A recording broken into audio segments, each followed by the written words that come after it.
श्री गणेशाय नमः। दर्शक मित्रों, जय श्री राम। हम मासिक भविष्य फल यानी मार्च माह कैसा रहेगा उसके ऊपर हम विचार कर रहे हैं। दर्शक मित्रों, प्रत्येक व्यक्ति की एक इच्छा होती है जीवन के अंदर उन्नति प्राप्त करे, जीवन के अंदर सुख, समृद्धि, धन, धान्य प्रत्येक जीव को चाह होती है। यानी जीवन को श्रेष्ठता किस प्रकार से प्रदान करे, ऐसी प्रत्येक व्यक्ति की चाहना होती है। उसके लिए ज्योतिष एक सरल मार्ग है। शास्त्रों में ज्योतिष को चक्षु की उपाधि प्रदान की है, यानी हमें वो रास्ता दिखा सकता है कि हमारा आने वाला भविष्य कैसा है, हमारा जीवन कैसा है। तो हम जो ये विचार कर रहे हैं ये गोचर के ऊपर विचार कर रहे हैं। शास्त्रों में गो का अर्थ क्या होता है? तारा, और चर का अर्थ संचरण, यानी जो वर्तमान में नक्षत्र आदि, ग्रह आदि कौन सी राशि में भ्रमण कर रहे हैं, किस नक्षत्र में भ्रमण कर रहे हैं और वो कौन सी राशि के ऊपर क्या प्रभाव दिखाते हैं, उसके ऊपर हम विचार करेंगे। बंधुओं, मैं प्रत्येक माह का भविष्य फल आपके सामने रखता हूं। आपसे मेरा आग्रह रहेगा, मेरे इस YouTube चैनल को आप सब्सक्राइब कीजिए, लाइक कीजिए और कमेंट भी कीजिए। यदि आपकी कोई समस्या हो तो उस समस्या को आप कमेंट बॉक्स में अवश्य लिखिए। मैं अवश्य आपकी समस्या का समाधान आध्यात्मिक दृष्टि से और ज्योतिष के माध्यम से करने का पूर्ण रूप से प्रयास करूंगा। बंधुओं, मार्च माह, उसके अंदर फाल्गुन और चैत्र मास का समावेश है। कैसा रहेगा मेष राशि के? प्रथम राशि मेष है, तो आइए हम जानते हैं ये जो फलादेश है वो मेष राशि वालों के लिए और मेष लग्न वालों के लिए है। आपकी कुंडली के अंदर ग्रहों की स्थिति भिन्न हो सकती है, दशा भिन्न हो सकती है, लेकिन यह जो मैं आपको फलादेश बता रहा हूं यह राशि के अनुसार एवं लग्न के अनुसार आपको मैं बता रहा हूं। आपकी गोचर की स्थिति क्या है मेष राशि वालों के? मेष राशि का स्वामी मंगल है। अश्विनी नक्षत्र, भरणी नक्षत्र एवं कृतिका नक्षत्र का प्रथम चरण, ऐसे 9 चरण से मेष राशि बनती है। मेष राशि का स्वामी मंगल है और मेष राशि वाले व्यक्ति सिद्धांतशील होते हैं। उनको जीवन के अंदर उत्थान प्रिय है और नारी उत्थान के लिए भी जीवन के अंदर वो प्रयत्नशील रहते हैं और स्पष्ट वक्ता भी होते हैं और उच्चाभिलाषी, यानी उनकी महत्वाकांक्षा श्रेष्ठ होती है। आइए हम कौन सा ग्रह किस राशि में भ्रमण कर रहा है, कौन से भाव के अंदर वो गोचर कर रहा है, उसके बारे में विचार करते हैं। तो वर्तमान के अंदर यानी मार्च माह के अंदर मेष राशि के अंदर गुरु भ्रमण कर रहा है। छठे घर के अंदर केतु कन्या राशि के अंदर, 10वां घर यानी कर्म का घर, उसमें मंगल उच्च का होकर शुक्र के साथ में भ्रमण कर रहा है। सूर्य, बुध और शनि आय स्थान के अंदर गोचर कर रहे हैं और राहु 12वें घर के अंदर गोचर कर रहा है। यह तो मार्च माह के प्रथम सप्ताह के अंदर, लेकिन इस माह के अंदर कौन सा ग्रह राशि का परिवर्तन कर रहा है? तो शुक्र जो मकर राशि के अंदर है, मंगल के साथ में बैठा है, वो 7 मार्च को कुंभ राशि में गोचर करेगा।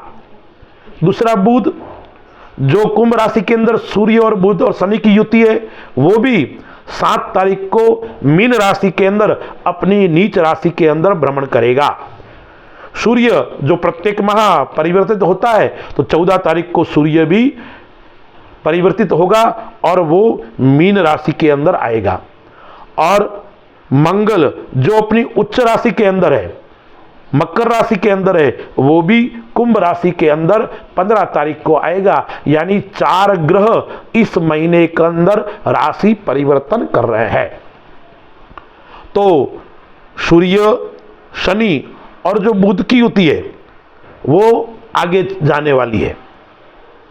7 तारीख के बाद में बुध परिवर्तन हो जाएगा, 14 तारीख के दिन सूर्य परिवर्तित हो जाएगा, तो शनि अपने घर के अंदर रहेगा। तो मेष राशि वालों के लिए यह माह कैसा रहेगा, मैं आपको कुछ तारीख बताता हूं, उस तारीख को आप लिख दीजिए। यह तारीख आपके लिए समस्या भरी रहेगी। आप यदि इस दिनों के अंदर सावधान नहीं रहे तो हो सकता है आपको कोई नुकसान भी उठाना पड़ सकता है। इसलिए मेष राशि वाले मार्च माह की 2, 3, 4, 11 एवं 12 मार्च, 20 एवं 21 मार्च, 29, 30 और 31 मार्च यानी 30 दिन के अंदर से यह 10 दिन आपके लिए थोड़े कष्टप्रद रहेंगे, आपको समस्या उत्पन्न कर सकता है। इस दिनों के अंदर आपको सावधानी पूर्वक कार्य करने की आवश्यकता रहेगी, क्योंकि आपका चंद्रमा खराब स्थिति के अंदर होगा। चंद्रमा मन का मालिक है, इसलिए मेष राशि वालों के लिए यह समय थोड़ा मध्यम और खराब रहेगा। दूसरे 20 दिन आपके लिए कैसे रहेंगे, तो मेष राशि के अंदर लग्न के अंदर गुरु भ्रमण कर रहा है। आप विद्वान हैं, आप योग्य हैं, आपको अच्छी सफलता की प्राप्ति होगी। आप स्वयं या तो आपका प्रमोशन हो सकता है, उच्च अधिकारी से आप संपर्क कर सकते हैं, आपका मित्रवत व्यवहार उच्च अधिकारी से आपका हो सकता है। शनि 11वें स्थान के अंदर है और सूर्य के साथ में गोचर कर रहा है। वैसे 11वां स्थान के अंदर कोई भी ग्रह शुभ और श्रेष्ठ माना गया है, ज्योतिष के अनुसार ऐसा ज्योतिष का एक मत है। तो यह शनि धन की भी प्राप्ति करवाएगा। यदि आपके कोई पुराना रोग है, उस रोग से आपको मुक्ति दिलवाएगा। यानी कोई पुरानी बीमारी आपको परेशान कर रही है, आप उससे मुक्त नहीं हो रहे हैं, तो इस का जो भ्रमण काल है वो आपको मुक्ति दिलवाएगा, यानी आप रोग से मुक्त हो सकते हैं। संतान भाव के लिए ये समय श्रेष्ठ रहेगा। विद्यार्थियों के लिए यह समय उत्तम रहने वाला है।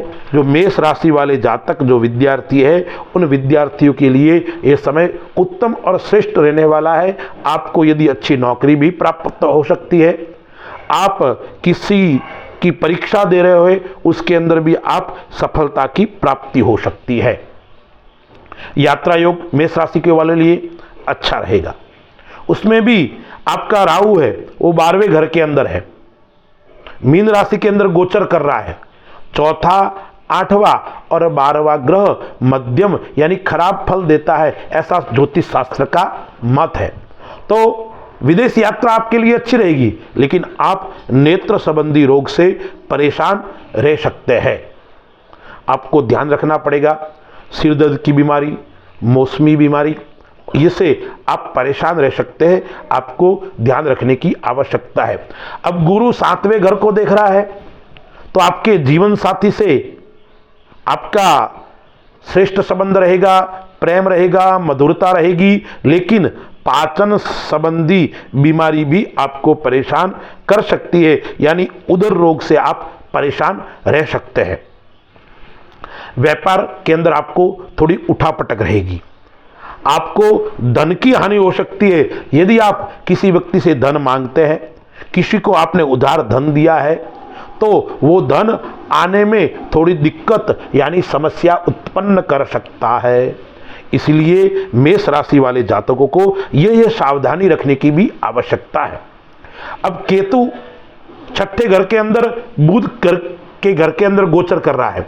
राहु और केतु अपना स्वतंत्र प्रभाव नहीं दिखाते हैं। केतु बुध के घर के अंदर गोचर कर रहा है, तो केतु आपको व्यसन से दूर रखने के लिए आपको सावधान करता है। यदि आप व्यसन करते हो या आप व्यभिचार के अंदर कोई लिप्त हो, तो आपको ध्यान रखने की आवश्यकता है। आप शत्रु के ऊपर विजय प्राप्त करेंगे। यानी शत्रु यदि आपको कोई परेशान कर रहा था उससे पहले, तो अब आप शत्रु को परेशान करोगे, आप शत्रु पे हावी रहेंगे। आपको शत्रु से डरने की आवश्यकता नहीं है, आपको भयभीत होने की आवश्यकता नहीं है। व्यापार के लिए, जो व्यापार कार्य करते हैं उनके लिए यह समय व्यापार के लिए तो श्रेष्ठ रहेगा, लेकिन कहीं गए यदि आप लापरवाह रह गए तो आपको धन की हानि करवा सकता है। यदि आप भूमि संबंधी कोई कार्य करते हो तो आपको नुकसान उठाना पड़ सकता है।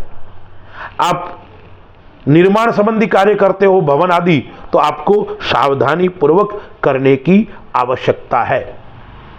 15 तारीख के बाद में यह समस्या समाप्त हो जाएगी, उसके अंदर फिर आपको चिंता करने की आवश्यकता नहीं है। लेकिन 15 मार्च तक आपको थोड़ी परेशानी रहेगी यदि जो भूमि संबंधी कार्य करते हो उनके लिए। पैतृक व्यापार करते हो, परंपरागत आपका व्यापार है, उसके अंदर आपको उन्नति की प्राप्ति होगी, उसके अंदर आपको सफलता की प्राप्ति होगी। आपका रुका हुआ कार्य है वो भी आपका संपन्न होगा। अब शनि की तीसरी दृष्टि लग्न के ऊपर है और शनि आय स्थान के अंदर गोचर कर रहा है, तो आपको गुस्सा अत्यधिक आएगा। आपके गुस्से को आपको कंट्रोल करने की आवश्यकता है। यदि आप अपने वाणी के ऊपर संयम नहीं रखोगे तो आपको नुकसान उठाना पड़ सकता है। इसलिए मेष राशि वाले जातकों को अपने वाणी के ऊपर संयम बरतने की आवश्यकता रहेगी। आप संतान संबंधी कोई कार्य आपके रुका हुआ है, संतान आपका व्यापार के अंदर फिट नहीं बैठ रहा है, तो वो आप समस्या से मुक्त हो सकते हैं। संतान के विवाह के अंदर विलंब हो रहा है तो भी आप उस समस्या से मुक्त हो सकते हैं। और शुक्र आपका 7 तारीख को कुंभ राशि के अंदर आ रहा है, मित्र राशि में था और पुनः मित्र राशि के अंदर आ रहा है, तो आपको 7 तारीख से पहले थोड़ी धन की हानि हो सकती है। 7 तारीख के बाद में धन की हानि आपकी रुकेगी, अपव्यय भी आपका बढ़ेगा। इसलिए मेष राशि वालों को व्यय करते हुए सावधानी बरतने की आवश्यकता है। थोड़े घुटने संबंधी आपकी समस्या बढ़ सकती है, यानी जॉइंट पेन आपको परेशान कर सकता है। भाई बहन के लिए यह समय उत्तम और श्रेष्ठ रहने वाला है। यदि आपका मार्च से पहले भाई बहन का मनमुटाव है, पारिवारिक मनमुटाव है, उससे आप मुक्त होंगे।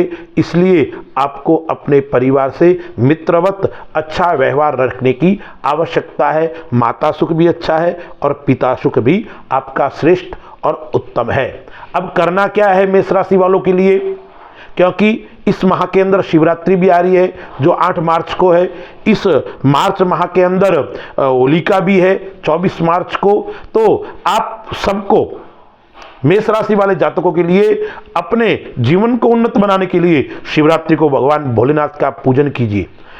रक्त चंदन यदि आपके पास में है या कुमकुम है, उससे भगवान शिव को कुमकुम डालकर, रक्त चंदन डालकर भगवान शिव का पूजन कीजिए। शिव को आप जल अर्पण कीजिए। यदि विद्वान ब्राह्मण आपके पास में है तो रुद्राष्टाध्यायी का पाठ आप शिवरात्रि के दिन करवाइए, अभिषेक करवाइए, या आप स्वयं भी भगवान शिव का पूजन और अर्चन करो। करना कैसे है, भगवान शिव को बेलोपत्र अर्पण करना है, रक्त चंदन वाला जल अर्पण करना है, कुमकुम वाला जल अर्पण करना है और ओम नमः शिवाय इस मंत्र की आपको 1008 बार जप करना है। यह करोगे तो आपका यह मार्च महीना आपको उत्तम और श्रेष्ठ फल की प्राप्ति करवाएगा। होलिका है, उसमें कालरात्रि है, होलिका विशेष महत्व है रात्रियों में। तो यदि आपके ऊपर किसी भी प्रकार का तांत्रिक विद्या हो रखी है, आप परेशान है, आप कितने उपाय कर लिए, आपको कोई मुक्ति नहीं मिल रही है, तो आप होलिका के दिन यानी फाल्गुन शुक्ल पूर्णिमा के दिन मध्यरात्रि में आप देवी कवच का पाठ कीजिए, सिद्ध कुंजिका स्तोत्र का पाठ कीजिए, दुर्गा सप्तशती के अंदर है, या तंत्रोक्त राक्ति सूक्त का पाठ कीजिए। संकल्प लेके कीजिए, आपकी कैसी भी प्रकार की तांत्रिक विद्या आपके ऊपर है, आप उससे मुक्त हो जाएंगे और आपको सफलता की प्राप्ति होगी। अस्तु, जय श्री राम।